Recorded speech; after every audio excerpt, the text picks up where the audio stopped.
Steelers Nation, tough day in the neighborhood for the homie Terrell Edmunds, man.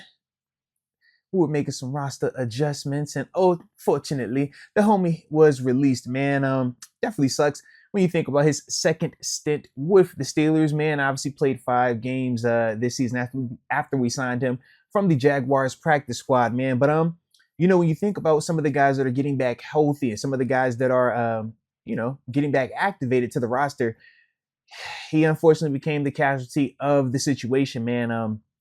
We talk about Cam Sutton, man, a guy that was suspended.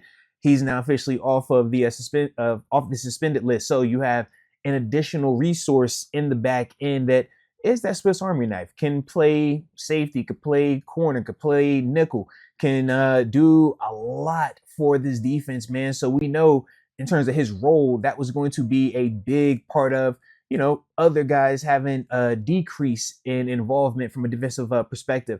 But then I take it a step further when you look at some of the guys coming back from injured reserve, Tyler Matakavich and Ben Skronik, right? Both of those guys, big contributors in special teams.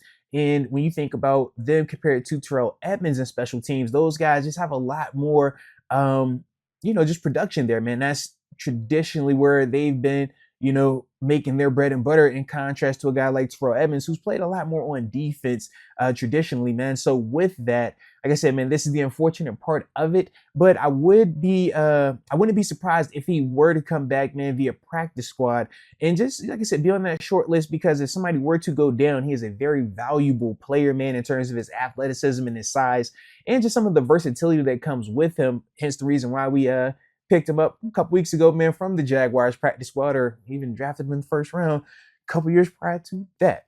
But like I said, man, unfortunate for the homie to get released again from the squad, man. But when you're thinking about his role specifically, and when you're talking about the return of Cam Sutton and what he potentially brings to this defense, and like I said, man, Tyler and Ben Skronik, man, from a special teams perspective, like I said, man, this is just kind of how it goes sometimes, man. But either way, you guys let me know your thoughts on this move, man, and ultimately, man, what you think happens with the homie next, man. Do we bring him back, or does he end up elsewhere? But either way, I appreciate you for tuning in. Don't forget to hit that like button one time for the coach and subscribe.